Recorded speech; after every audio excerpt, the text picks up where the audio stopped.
오늘은 잃어버린 두 아들 이야기, 누가복음 15장 11절에서 32절의 말씀입니다. 이 비유의 말씀은 여러분 돌아온 탕자라는 제목으로 널리 알려져 있습니다. 그렇죠? 이 설교는 한 번씩은 다 들어보셨죠? 그렇죠? 잃어버린 두 아들이라는 돌아온 탕자라는 말씀을 다 들어보셨죠? 이 얘기 아세요? 근데 이렇게 돌아온 탕자라는 제목으로 알려진 말씀은, 이렇게 널리 알려진 말씀은 우리가 다 아는데 한 가지 맹점이 있는 뭐냐면 이 듣는 사람으로 하여금 우리의 생각을 고정시킵니다. 그래서 고정관념이 박혀서 그 이야기 하는 마음으로 이미 마음을 닫아놓고 그래 그거 다 알고 있는 건데 또 목사가 또 말하네 하는 그런 마음으로 듣기를 시작합니다. 이렇게 듣기 때문에 깨달음의 확장을 가져오기가 힘들어요. 이미 자기가 다 알고 있다고 그러고 딱 문을 닫고 있기 때문에. 근데 여러분, 우리가 하나님의 사랑을 깨달았다고 합시다. 그러면 우리가 깨달은 그 깨달음이 하나님의 말씀의 깊이와 넓이와 높이를 다 커버할 정도로 깨달은 것입니까? 절대로 아닙니다. 그렇기 때문에 우리가 깨달은 것은 극히 작은 부분이기 때문에 우리는 주야로 하나님의 말씀을 묵상하고 또 묵상하면서 하나님의 말씀에 숨겨져 있는 무궁무진한 보배를 발견해야 됩니다. 여러분, 이런 보배를 발견할 때 느끼는 그런 기쁨 한번 느껴보셨어요? 이거는 세상이 주는 어떤 그러한 기쁨과 비교할 수 없는 그런 뿌듯한 감이 있습니다. 이것은 맛보아 아는 사람만 알 수 있습니다. 그래서 성경에서 맛보아 알지라라고 얘기하고 있어요. 그래서 우리들은 이 비유를 탕자의 비유로 불리우면서 대부분 집을 나간 둘째 아들에게 초점을 맞추고 들어왔습니다. 그렇죠? 이 비유에서는 그렇지만 이 비유에는 동생 못지않은 형의 이야기가 있고 두 아들의 못지않은 아버지의 이야기가 포함되어 있다는 것을 우리가 알아야 됩니다.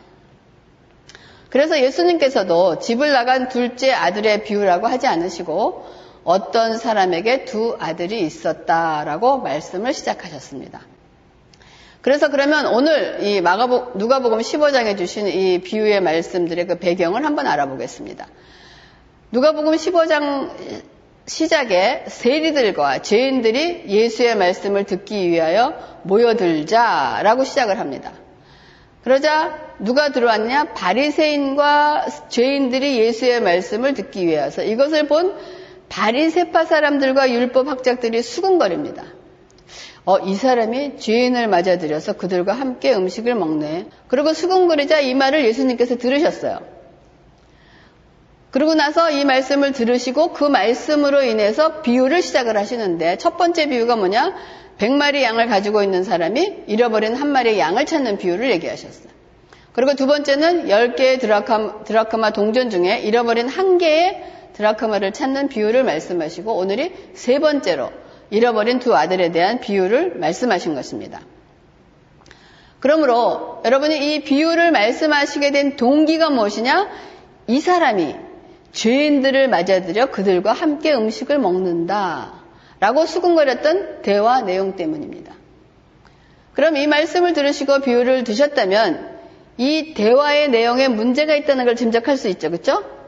이 사람이 죄인들을 맞아들여 그들과 함께 음식을 먹는다. 그럼 이 비유에 등장하는 인물이 누구냐? 이 사람이 죄인을 맞아들여 그럴 때 이 사람은 누굽니까? 예수예요. 그렇죠? 그리고 죄인들이라는 것은 세리와 죄인들이 또 등장인물이고 또 이 말을 한 누구냐? 바리새인들과 율법학자들이 지금 이 비유에 등장하는 세 그룹의 사람입니다. 그래서 누가복음 15장 1절에 세리들과 죄인들이 모두 예수의 말씀을 듣기 위해 모여들었습니다. 자, 15장 1절에 모여들었다 혹은 나오니라 라고 번역된 헬라어 동사의 진행형 시제가 뭐냐? 과거 진행형으로 되어 있습니다.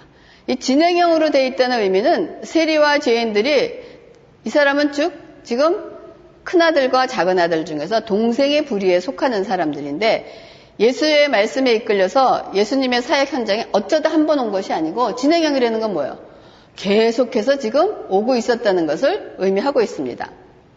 근데 반면에 도덕적이고 종교적인 형의 부리에 속한 바리새인과 서기관들은 예수님께서 이런 사람들과 함께 먹고 교제하는 일에 대해 결국은 참다 마침내 분노가 폭발한 거예요. 이 사람이 죄인을 영접하고 음식을 같이 먹는 거다라는 말로 분노가 폭발한 것입니다. 그러니까 바리새인들이 생각하기에 이런 죄인들은 자기네들이 참석하고 있는 회당에 올 수가 없는데 예수의 가르침이 도대체 무엇이기에 이들이 이렇게 예수 앞에 나오는가? 그것도 한 번도 아니고 계속해서 나오는가? 혹시 이 예수라는 사람이 진리의 말씀을 전하는 것이 아니고 혹시 죄인들이 좋아하는 말을 전하고 있는 것은 아닐까 하는 생각으로 이 사람이 죄인들과 함께 한다는 그런 부정적인 생각을 표출한 것입니다. 그렇다면 이 비유에서 예수님의 가르침의 첫 번째 타겟은 누구를 향한 것일까요? 바리새인들과 서기관들입니다.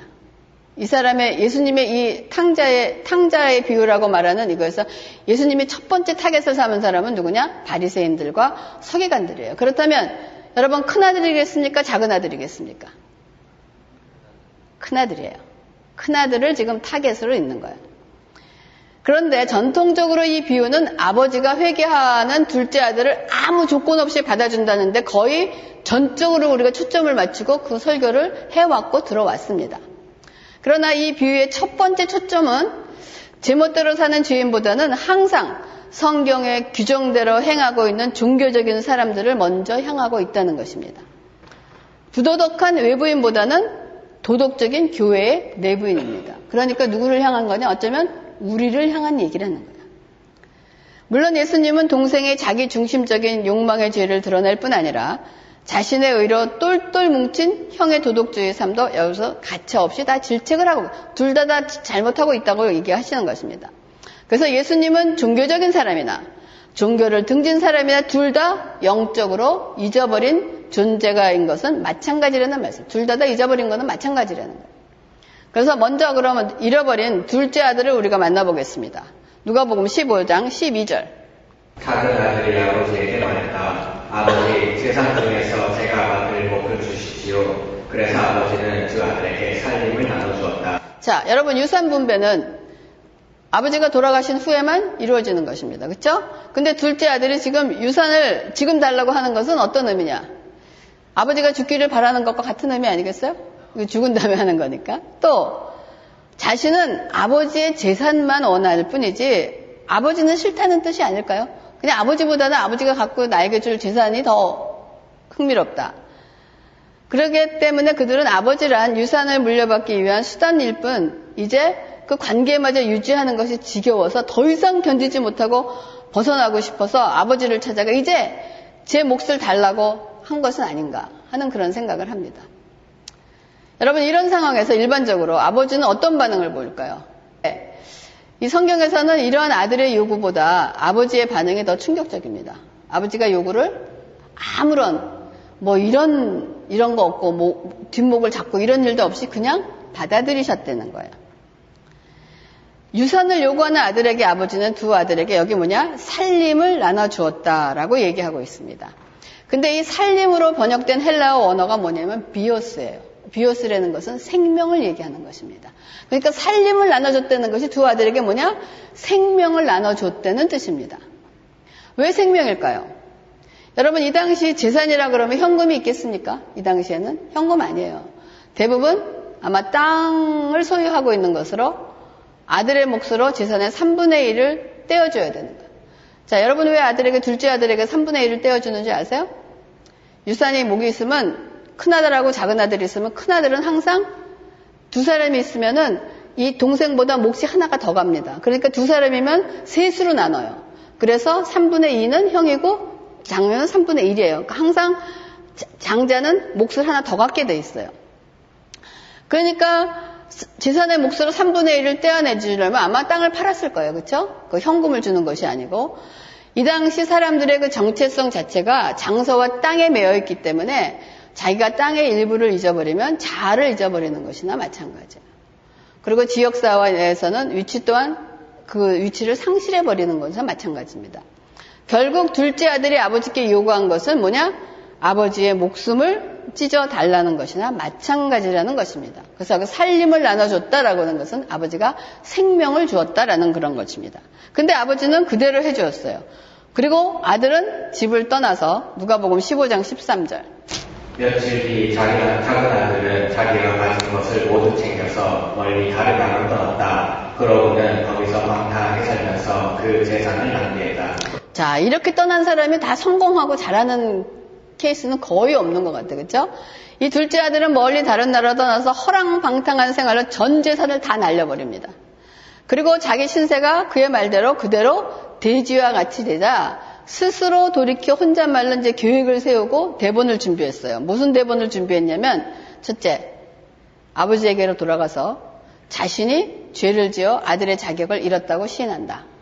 둘째, 아버지에게 자신을 품꾼의 하나로 써달라고 부탁을 한다. 이 계획을 딱 세우고 이런 계획을 가지고 아버지가 계시는 집으로 돌아옵니다. 그러자 15장 20절에 그러고서 아들은 일어나 아버지에게로 갔다. 아들이 아직 멀리 있는데 그 아버지는 아들을 보고 불쌍히 여겨 아들에게 달려가 그의 목을 껴안고 입을 맞췄다. 자, 둘째 아들이 걸어오는 모습이 시야에 들어오자라고 하는 것은 아버지가 이 집을 나간 아들을 항상 돌아오기를 기다리고 있었다는 것입니다. 이제나 저제나 돌아오려나. 그래서 걸어오는 모습이 보인다는 것은 매일 기다리고 있었다는 아버지의 모습을 얘기합니다. 그리고 나한테 아들을 발견하자 막 달려나가서 감정을 그대로 내보이면서 아들을 끌어안고 입을 맞춥니다. 아마 아들이 깜짝 놀랐을 거예요. 아버지가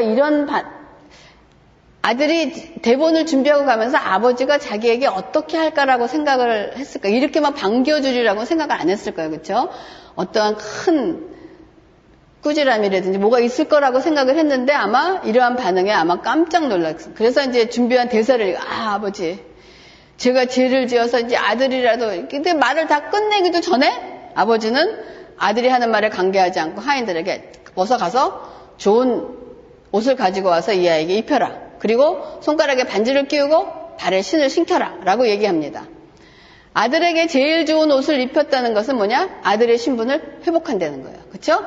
회복하는 건 증거이고 종들에게 살찐 송아지를 잡아서 잔치를 준비하라는 것은 아버지에게 돌아온 아들이 큰 기쁨이라는 것을 의미하는 것입니다. 여기 야단치는 대목이 있습니까? 둘째 아들은 집을 나가서 완전 망하고 정신을 차리게 하게 된 말이 뭐였냐면은 우리가 누가복음 15장 17절에 아까 읽었던 아버지 집에는 양식이 풍부해서 자식뿐만이 아니고 일꾼들도 먹고도 남았는데 나는 여기서 굶어 죽는구나. 이거를 깨달았던 거예요. 그런데 아버지 집에 돌아와 보니까 아버지 집에는 양식만 풍부한 것이 아니고 이때 아버지의 은혜도 굉장히 풍부하다는 것을 이 아들이 깨달았을 것입니다.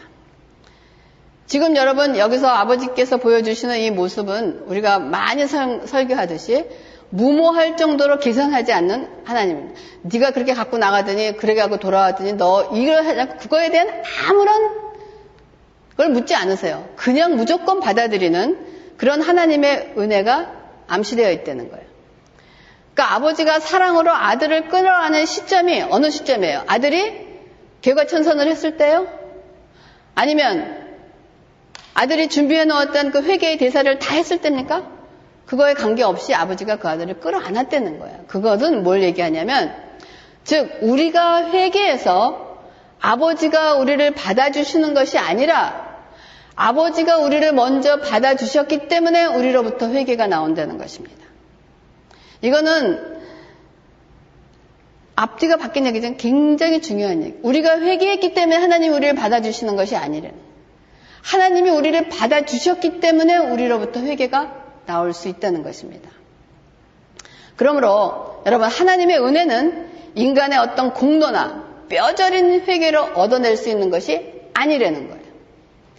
아버지의 사랑과 은혜는 하나님 아버지께서 값없이 베풀어 주시는 은혜의 하나인 것입니다. 하나님이 우리에게 그 은혜를 주셨기 때문에 우리가 회개할 수 있고 깨달을 수 있다는 것을 여기서 작은 아들을 통해서 얘기를 해주는 것입니다. 그러면 이번에 큰아들이 아버지를 욕되게 할 차례입니다. 큰아들이 그러면 비행이 무엇일까? 여러분, 형의 잘못이 무엇이기에 형은 종들에게서 동생이 돌아왔는데 아버지가 신분을 회복시켜주고 잔치를 베풀었다는 소식을 듣고 분노하면서 노골적으로 아버지 처사에 불만을 표시합니다. 여러분, 집을 나가서 죽었는지 살았는지도 소식을 모르는 동생이 돌아왔으면 우선 뭐 할까요? 기쁘지 않을까요? 근데 큰아들이 이토록 화가 난 이유는 뭘까요? 여러분이 큰아들이라면 어떻게 하시겠어요? 반가워하시겠어요? 동생이 아니면 형처럼 화가 났을까요? 아니면 그렇게 재산 챙겨 나가더니 꼴 좋다. 이런 태도를 여러분은 어떤 태도를 취하시겠어요? 형은 왜 화가 났을까요? 그 동생이 돌아오면 반가웠을 텐데 화가 났다는 거예요. 화가 났다는 걸 생각해 본다면 우선 동생에게 유산을 줘서 집을 떠나게 했던 아버지의 결정에 대해서 불만이었습니다. 그렇죠? 그거 왜 불만이었을까요? 그러고서 그렇게 못마땅한 동생이 돌아왔는데 잔치를 베푸시는 아버지의 처사는 더욱더 화를 나게 하는 것입니다. 그런데 구체적으로 화가 난 이유를 생각해 본다면 그는 모든 일에 뒤따를 손해 때문이었을 것입니다. 자, 인간의 모든 형제나 모든 싸움은 어디에서 오는지 아세요? 돈이에요, 돈. 물질이에요. 자, 형이 말하길 이래요. 나한테는 친구들과 함께 즐기며 염소 새끼 한 마리도 주지 않으시더니 창녀와 함께 아버지의 재산을 탕진한 아들이 집에 돌아오니까 아버지는 그를 위해 살찐 송아지를 잡아주시니 이게 말이 됩니까? 아버지가 베푸시는 그 잔치는 누구 돈으로 하는 거예요? 형의 돈입니다. 동생은 3분의 1 다 갖고 갔기 때문에 거기는 동생의 것은 아무것도 없는 거예요. 그러니까 이 말 속에는 형도 사실은 자신의 몫을 가지고 마음대로 살고 싶은 충동이 동생처럼 있었지만 동생처럼 차마 말을 못하고 참고 있다가 자신의 속마음이 드러난 어떤 분노였을 것입니다.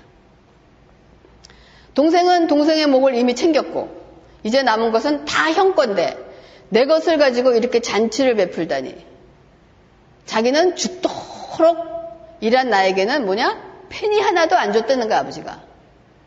그리고 오히려 쫓겨나는 것이 마땅한 동생에게는 이런 잔치를 베푸신 듯. 그것도 내 돈으로 말입니다. 그러니까 이 아들이 하는 얘기는 나는 이제까지 아버지의 명령을 어긴 적이 없이, 한 번도 어긴 적이 없이 어떻게 노예처럼 일만 했으니 이런 말을 할 권리와 자격이 나에게는 충분히 있다는 거예요. 아버지께서 이렇게 일방적으로 결정을 내리시면 곤란합니다. 지금 누구 재산을 가지고 그렇게 하시는 것입니까? 이제까지 마음속에 숨겨놨던 착한 컴플렉스가 터져나오기 시작을 하는 거예요. 그래서 누가복음 15장 29절에 그러자 큰아들이 아버지에게 이렇게 말했다. 보십시오. 저는 여러 해 동안 아버지를 위해 종로를 하고 무슨 말씀이든 어긴 적이 없습니다. 그런데 제게는 친구들과 함께 즐기라며 염소 새끼 한 마리도 주시지 않았습니다. 자, 이 아들이 얼마나 화가 났는지 아버지를 부르는 호칭을 보세요. 보십시오라고 얘기하는 거야. look 그러는 거야. 야, 아버지를 부르지 않고 look 이거는 보십시오라 그러면 아마 이전 정도 이봐요. 영감님 노망하셨습니까? 이런 정도의 이런 느낌인 거야. 아버지라고 부르지도 않고 look 아버지 얼마나 화가 났으면. 그러니까 아버지에게는 이런 작은 아들의 행동도 황당했겠지만 아버지에게는 이 대드는 큰 아들의 행동에도 아버지께서는 무척 황당했을 것입니다. 아버지의 반응은 어땠습니까? 누가복음 15장 31절에서 32절입니다.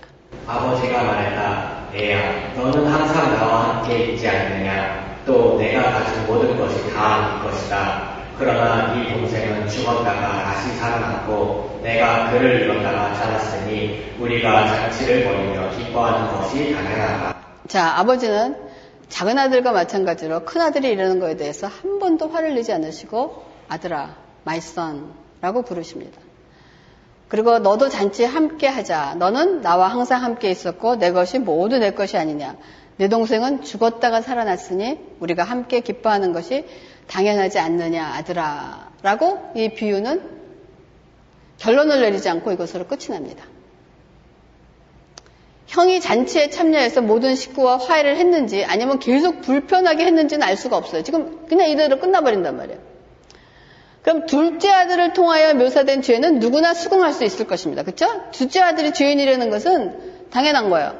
왜냐면 집안을 욕되게 하고 허랑방탕하게 살면서 아버지와 멀어진 사람, 이렇게 사는 사람은 누구든지 하나님으로부터 끊어질 것이라는 것에 대해서는 반박할 사람이 아무도 없을 것입니다. 그렇죠?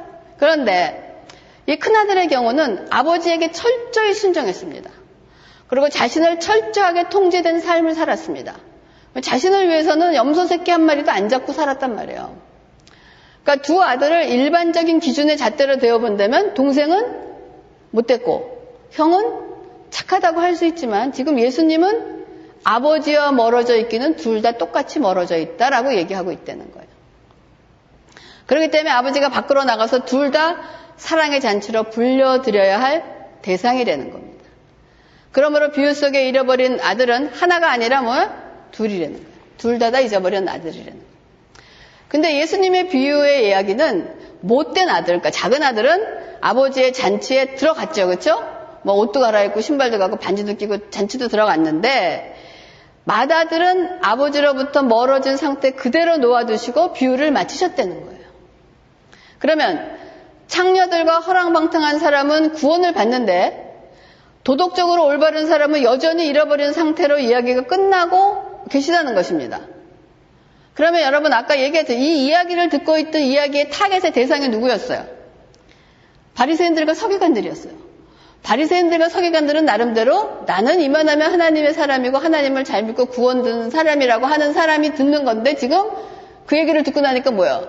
자기네들은 잔치에 못 들어가고 있다는 얘기를 지금 들으니까 이 사람네들은 지금 어떻겠습니까? 이 얘기를 들으면 아마 지금 말로 얘기하면 헐이었을 거예요. 아마 멘붕 상태가 됐을 것입니다. 그래서 아니 저런 죄인들은 잔치에 들어가고 우리들은 못 들어간단 말이냐? 이 말도 안 되는 소리.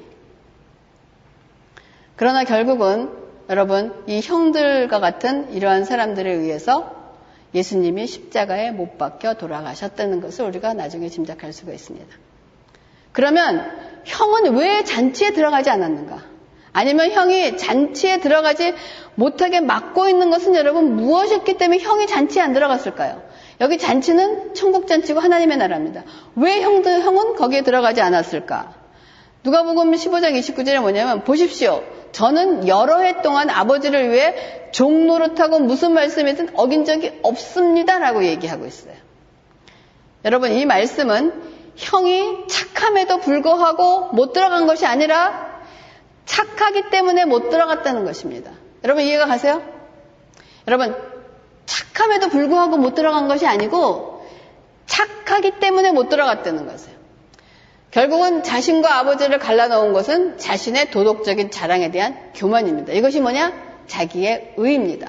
형은 내가 아버지 말씀도 잘 들었고 내가 한 번도 순종을 어긴 적도 없고 내가 모든 것을 다 했는데 어디 있냐? 내 의로부터 나는 이렇게 했는데 아버지 지금 그런 행동을 뭐가 드니까 나는 받아들일 수 없다는 거예요. 그거 뭐냐? 결국은 인간의 의를 얘기하고 있는 것입니다. 그렇기 때문에 이 사람은 착함에도 불구하고 못 들어간 것이 아니고 착하기 때문에 못 들어갔다는 말이 굉장히 무서운 말씀입니다.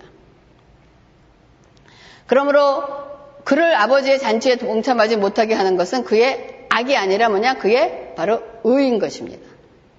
즉 내가 이렇게까지 했는데 아버지 저한테 이렇게 하시면 안 되죠. 저 말도 안 되는 쓰레기 같은 죄인들과 저를 같은 취급을 하시면 되겠습니까? 그렇다면 지금까지 제가 아버지를 위해서 한 것은 다 무엇입니까?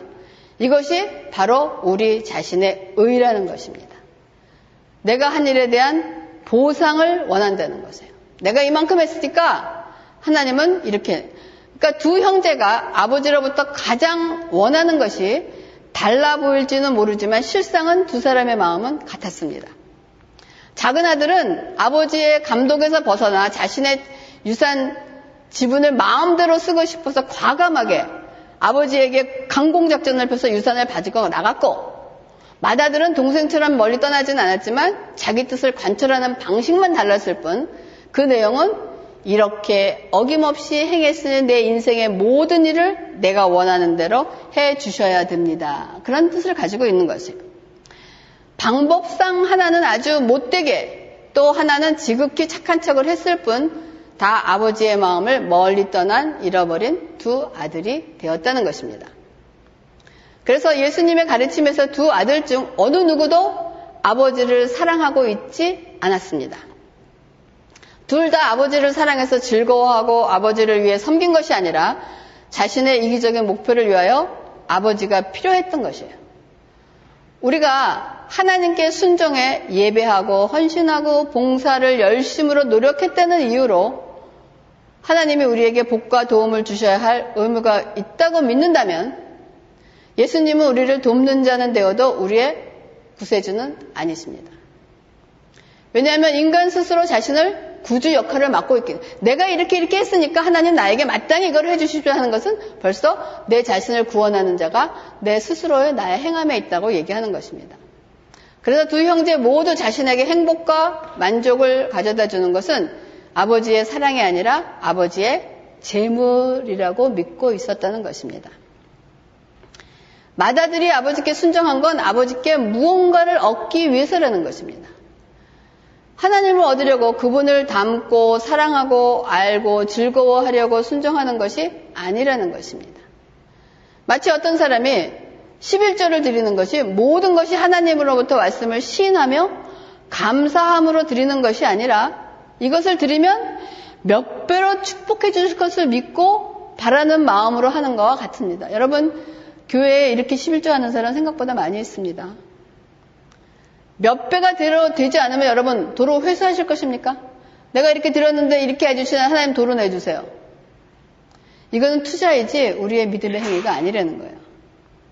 그래서 거의 모든 사람들이 죄를 얘기할 때 일련의 규범을 어기는 것을 이거를 어기면 이건 죄다라고 얘기를 합니다. 그러나 예수님은 도덕적 비행을 사실 하나도 범하지 않은 사람도 가장 방탕하고 부도덕한 사람 못지않게 영적으로 철저히 버려진 상태가 될 수 있음을 말씀하고 계시는 거예요. 여러분, 죄란 단순히 규범을 어기는 것이 아니라 구주요 주님이요 재판장이신 하나님 자리에 자신이 올라서서 자기의 삶에서 아버지의 권위를 몰아내는 것입니다. 그러면 영적으로 잃어버린 상태는 무엇을 말하는 것이냐? 여러분, 동생이 잃어버린 상태의 종착지는 우리가 돼지 우리에서 확실히 드러납니다. 그의 방종으로 인해서 친구와 돈과 자원이 다 바닥나고 삶이 완전히 무너졌습니다. 마침내 동생은 자신의 길을 잃었음을 깨닫고 돌아가 삶을 재건하려고 아버지께 돌아옵니다. 그리고 또 형의 잃어버린 상태가 또 있다는 거예요. 형의 상태의 특징을 살펴보면 뭐냐면 형은 항상 뭐가 있어요? 화가 나 있어요. 그는 하는 말마다 원망이 뚝뚝 떨어집니다. 이런 형들은 왜 이렇게 화가 나 있고 원망이 되냐면 자신이 착하게 살면 삶이 행복해져야 한다고 믿고 자신의 기준에 부합하려고 열심히 노력하면 하나님의 평탄의 길을 주어야 할 의무가 있다라고 믿기 때문입니다. 우리가 하나님과의 그래서 형통이라는 것은 모든 것이 잘 되는 것이라고 믿고 있는 사람이 많아요. 그래서 우리 사람들이 어떤 어려움을 당할 때 사람들이 뭐냐? 너 하나님께 무슨 죄 졌냐? 라고 물어보는 이유가 그거예요. 하나님께 뭐 죄진 사람만이 어떤 일을 안 되고 형통하지 못하는 것이 아니라는 거예요. 근데 형 같은 태도를 가진 사람은 자기의 삶이 자기 뜻대로 풀리지 않을 때 그냥 슬픈 정도가 아니라 뭐냐? 하나님에 대한 분노와 원한이 깊어진다는 거예요. 하나님이 이러실 수가 있는가? 내가 도대체 뭘 잘못, 내가 이만큼 했는데 나한테 어떻게 이러실 수가 있는가? 이런 마음이 있다는 거예요. 그래서 형의 불의에 속한 사람들은 자신의 선행에 보상이 따르기를 바라며 보상이 없으면 혼란과 분노에 휩싸이게 됩니다. 그러나 삶이란 여러분이 짧은 아직 젊은 인생을 살아봤지만 여러분 마음대로 풀리십니까? 우리의 삶이 절대로 우리의 마음대로 풀리지 않는다는 거예요. 그래 풀리지 않기 때문에 이런 사람들은 항상 마땅히 받아야 할 것보다 나는 항상 덜 받고 덜 받고 있다라고 그렇게 돼요. 내가 이만큼 했는데 왜 하나님은 요만큼밖에 안 주시는가? 그래서 저 사람은 잘 되는데 왜 나는 이 모양인가? 내가 이렇게 열심히 하고 있는데 말이야. 여러분 만족이 없습니다. 만족할 줄도 모릅니다. 항상 부족함을 느끼는 것입니다. 그리고 또한 이런 사람은 우월감에 찌들려 있어요. 상대를 향해 우월감을 품은 상태이기 때문에 사람을 용서하기란 거의 불가능합니다. 형이 동생하고 생각할 때 형은 동생에 대한 우월감. 형이 생각할 동생은 저거는 말도 안 되는 거야. 자기하고 도저히 비교의 대상도 안 되는 거야. 그렇기 때문에 그 사람에 대해서는 용서하기가 불가능합니다. 자기와 비교해서 자기가 차지해야 할 몫을 아무런 노력 없이 받아들여진 사람들을 도저히 용서할 수가 없는 거예요. 나는 이만큼 했는데 저거는 다 가서 써버리고 났는데도 저렇게 되더니 저거는 용서할 수가 없다는 거예요. 이러한 형의 태도를 품은 사람은 기쁨이 없는 두려움에 기초한 여러분 맹종입니다. 형은 아버지를 위해 종노릇하고 무슨 말씀이든 어긴 적이 없습니다라고 말하는데 종처럼 섬겼다는 것입니다. 여러분이 하나님을 섬길 때, 여러분이 주일에 와서 예배를 드릴 때 여러분의 마음을 보세요. 기쁨이나 사랑이 없이 의무감으로 아버지께 순종을 보였다는 것이에요. 노예처럼 일하는 것은 어떤 의미입니까? 마음이 끌려 자원하는 것이 아니라 무력으로 가해질 결과에 대한 두려움 때문에 일해. 이거 안 하면 벌 받기 때문에 무서워서 일을 하는 거예요.